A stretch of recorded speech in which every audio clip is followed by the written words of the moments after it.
5वां बाब। बदरू गरिफ्ता को शिफा। और वो झील के पार गरासीनियों के इलाके में पहुंचे, और जब वो कश्ती से उतरा तो फिल फौर एक आदमी जिसमें नापाक रूह थी कब्रों से निकलकर उससे मिला।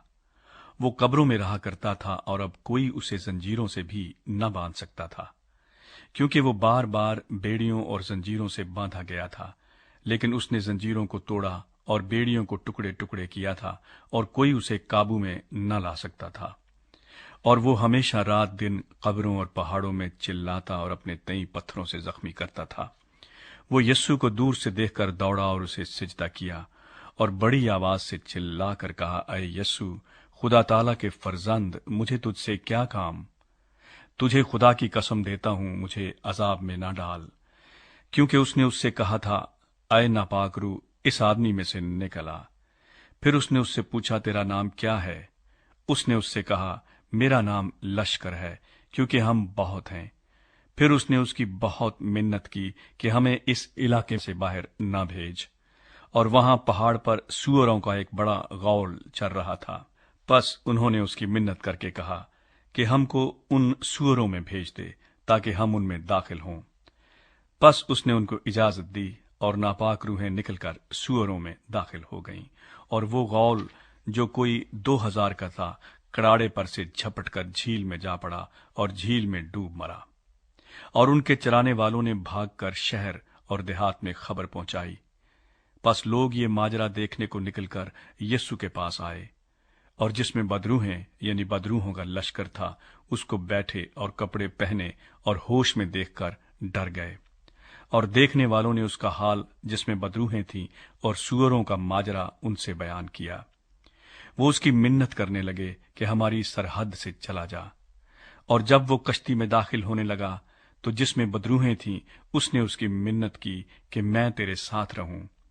लेकिन उसने उसे इजाजत न दी, बल्कि उससे कहा कि अपने लोगों के पास अपने घर जा और उनको खबर दे कि खुदावंद ने तेरे लिए कैसे बड़े काम किए और तुझ पर रहम किया। वो गया और दिकुपुलस में इस बात का चर्चा करने लगा कि यस्सु ने उसके लिए कैसे बड़े काम किए, और सब लोग ताज्जुब करते थे। याइर की बेटी और 12 बरस की बीमार औरत। जब यस्सु फिर कश्ती में पार गया तो बड़ी भीड़ उसके पास जमा हुई, और वो झील के किनारे था। और इबादत खाने के सरदारों में से एक शख्स याइर नाम आया और उसे देखकर उसके कदमों पर गिरा और ये कहकर उसकी बहुत मिन्नत की कि मेरी छोटी बेटी मरने को है, तू आकर अपने हाथ उस पर रख, ताकि वो अच्छी हो जाए और जिंदा रहे। बस वो उसके साथ चला, और बहुत से लोग उसके पीछे हो लिए और उस पर गिरे पड़ते थे। फिर एक औरत जिसके 12 बरस से खून जारी था और कई तबीबों से बड़ी तकलीफ उठा चुकी थी, और अपना सब माल खर्च करके भी उसे कुछ फायदा न हुआ था, बल्कि ज्यादा बीमार हो गई थी, यस्सु का हाल सुनकर भीड़ में उसके पीछे से आई और उसकी पोशाक को छुआ, क्योंकि वो कहती थी कि अगर मैं सिर्फ उसकी पोशाक ही छू लूंगी तो अच्छी हो जाऊंगी। और फिल फौर उसका खून बहना बंद हो गया, और उसने अपने बदन में मालूम किया कि मैंने इस बीमारी से शिफा पाई। यस्सु ने फिल फौर अपने में मालूम करके कि मुझ में से कुव्वत निकली, उस भीड़ में पीछे मुड़कर कहा, किसने मेरी पोशाक छुई? उसके शागिर्दों ने उससे कहा, तू देखता है कि भीड़ तुझ पर गिरी पड़ती है, फिर तू कहता है मुझे किसने छुआ? उसने चारों तरफ निगाह की ताकि जिसने ये काम किया था उसे देखे। वो औरत जो कुछ उससे हुआ था महसूस करके डरती और कांपती हुई आई और उसके आगे गिर पड़ी और सारा हाल सच सच उससे कह दिया। उसने उससे कहा, बेटी, तेरे ईमान से तुझे शिफा मिली, सलामत जा और अपनी इस बीमारी से बची रह।